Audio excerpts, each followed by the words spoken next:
Hi friends, welcome to my channel. ಈ clip ಬಂದುಬಿಟ್ಟು 1 month back clip. ಈ ಕ್ಲಿಪ್ಪಲ್ಲಿ ನೋಡ್ತಾ ಇರೋ ಕುಂಬಳಕಾಯಿ ಇವಾಗ ದೊಡ್ಡದಾಗ್ಬಿಟ್ಟಿದೆ. ಸೊ ಇದನ್ನು ಬಳಸ್ಕೊಂಡು ನಾನು ಈ ವಿಡಿಯೋದಲ್ಲಿ ಕುಂಬಳಕಾಯಿ ಪಾಯಸ ಮಾಡ್ತಾಯಿದ್ದೀನಿ. ಇದೇ ಆ ಕುಂಬಳಕಾಯಿ. ಸೊ ಇವಾಗ ಇದನ್ನು ಕಟ್ ಮಾಡ್ಕೋಬೇಕು.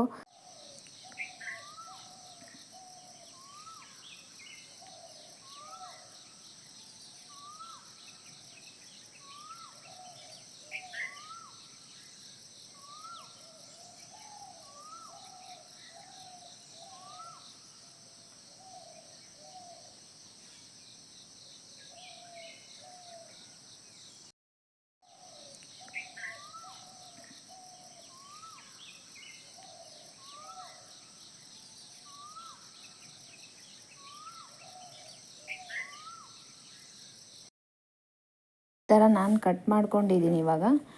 ಇವಾಗ ಇದನ್ನೊಂದು ಸರಿ ತೊಳ್ಕೊಬೇಕು. ಚೆನ್ನಾಗೇ ಇರುತ್ತೆ, ಆದರೂ ನಾನು ಒಂದು ಸತಿ ಸುಮ್ಮನೆ ಕ್ಲೀನ್ ಮಾಡ್ತಾಯಿದ್ದೀನಿ.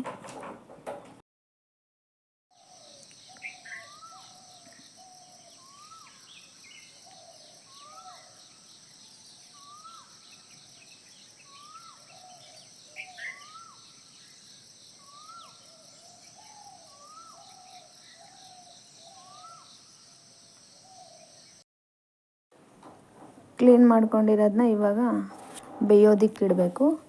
ಸೊ ನಾನಿಲ್ಲೇನು ವಾಟರ್ ಆ್ಯಡ್ ಮಾಡ್ತಿಲ್ಲ, ಅದರಿಂದನೇ ವಾಟರ್ ಬಿಟ್ಕೊಳ್ಳುತ್ತೆ, ಅದರಲ್ಲೇ ಬೇಯುತ್ತೆ, ಸಾಕಾಗುತ್ತೆ. ಸೊ ಇದಕ್ಕೆ ಕಡಲೆ ಬೀಜದ ಪುಡಿ ಹಾಕಬೇಕಾಗುತ್ತೆ. ಅದಕ್ಕೆ ನಾನು ಪಕ್ಕದಲ್ಲಿ ಕಡಲೆ ಬೀಜ ಹುರ್ಕೊತಾ ಇದ್ದೀನಿ.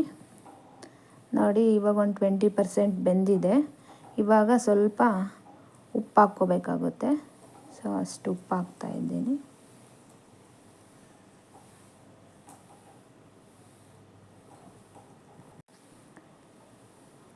ಇದನ್ನು ಇವಾಗ ಚೆನ್ನಾಗಿ ಮಿಕ್ಸ್ ಮಾಡಿಬಿಟ್ಟು ಲಿಡ್ ಕ್ಲೋಸ್ ಮಾಡಿಬಿಟ್ಟು ಬೇಯಕ್ಕೆ ಬಿಟ್ಬಿಟ್ರೆ ಅದರಲ್ಲಿ ಬಿಟ್ಕೊಳ್ಳೋ ನೀರಿಂದನೇ ಚೆನ್ನಾಗಿ ಬೆಂದ್ಕೊಬಿಡುತ್ತೆ.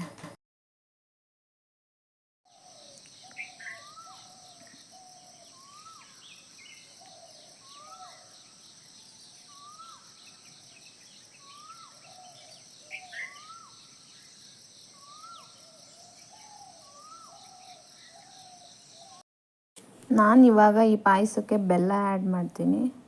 ಸೊ ಅದಕ್ಕೋಸ್ಕರ ಇಷ್ಟು ಬೆಲ್ಲ ತಗೊಂಡು ಅದನ್ನು ಕರಗಿಸ್ಕೊತಾ ಇದ್ದೀನಿ.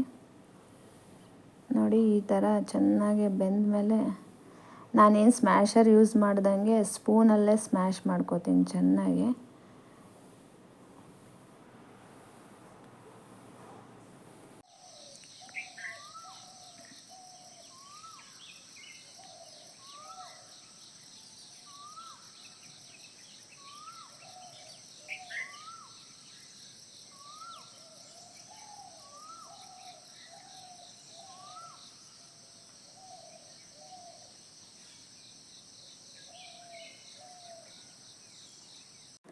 ನೋಡಿ, ಈ ಥರ ಚೆನ್ನಾಗಿ ಸ್ಪೂನಲ್ಲೇ ಸ್ಮ್ಯಾಶ್ ಮಾಡ್ಕೊಂಬಿಟ್ಟು ಈ ಥರ ಸ್ಮ್ಯಾಶ್ ಆದಮೇಲೆ ಇವಾಗ ನಾನು ಬೆಲ್ಲ ಕರಗಿಸ್ಕೊಂಡಿರೋದನ್ನು ಆ್ಯಡ್ ಮಾಡ್ತಾಯಿದ್ದೀನಿ.